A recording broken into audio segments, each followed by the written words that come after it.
Now joining us now to discuss these markets and the early moments of trading is Michelle Schneider, Partner and Director of Trading Research and Education for MarketGauge.com.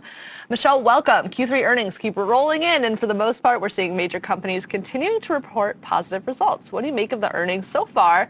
Are they in line with what you expected this season?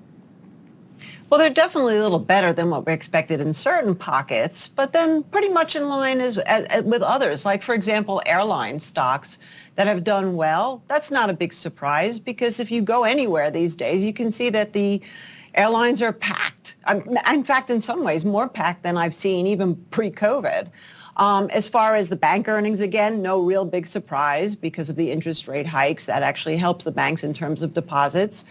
Tesla's miss, I don't think, was as surprising. Some of it, obviously, the numbers weren't as bad, but just the whole buzz and what Musk said had a lot to do with why I think the stock is down more than what really the numbers would suggest. Because if you look at some of the other car companies, obviously they don't compete with Tesla, but even if you look at things like Rivian or you look at Ford and General Motors, they're down, but not nearly as bad.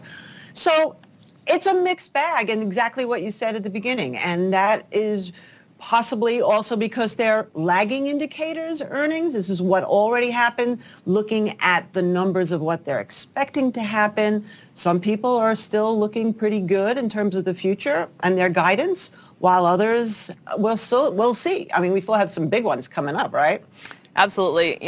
Given what you said about Tesla and what, Elon Musk had to say, and given that also this Twitter transaction seems to be a shadow kind of overhanging Tesla at the moment, how are you advising your clients with respect to that company?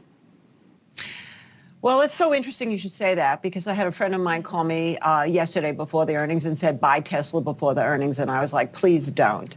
Because essentially, just even looking at it from a technical standpoint, it's been under a lot of pressure. Yes, the press about Musk, the having to still raise money to buy Twitter is out there. But he's already been vocal about supply chain, et cetera. So if it can get through 240, that was my number. It had a clear. There's a major support line coming in at $150, $160. And maybe at that point I'd be interested. So I would stand aside until it finds some footing. Either here at 200 goes through 240 or breaks 200 and then winds up down around 150, 160.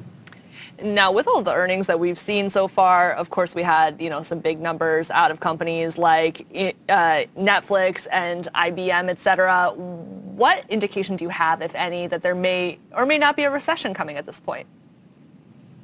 Well, that's a really good question because the media has been scaring people. I mean, technically, we're already in a recession if you want to look at it just from straight declines of GDP.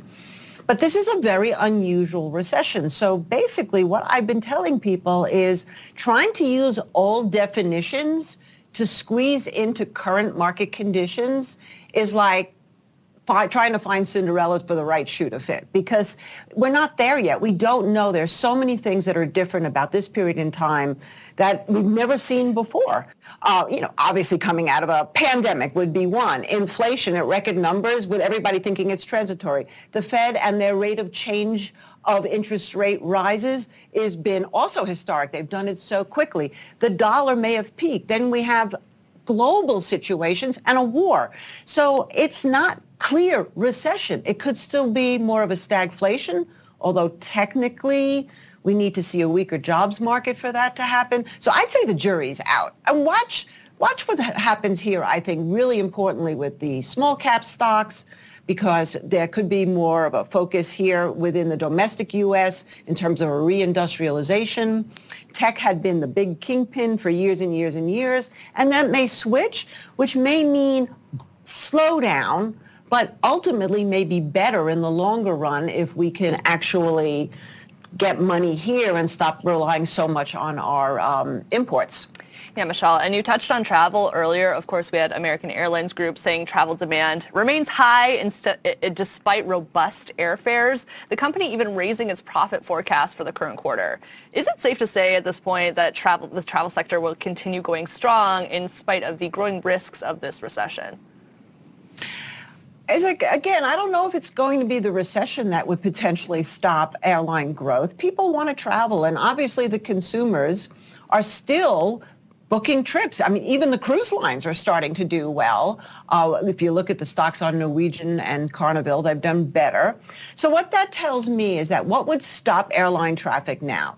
Obviously, if we start to see another huge surge, maybe in oil prices, and two would be, and God forbid, some kind of a reemergence of COVID as we get into the colder months. But for right now, we're getting into a season where people travel. I went myself a couple of weeks ago, and I had never seen the security line as long as it was in Seattle. So I think that right now, consumers are fearful, but I don't think they're necessarily really being pinched just yet. And it would be more inflation that would pinch them, I think, than the idea of recession. Michelle, thank you so much for your time and your insight there with us today. That's Michelle Schneider, Partner and Director of Trading Research and Education for MarketGauge.com.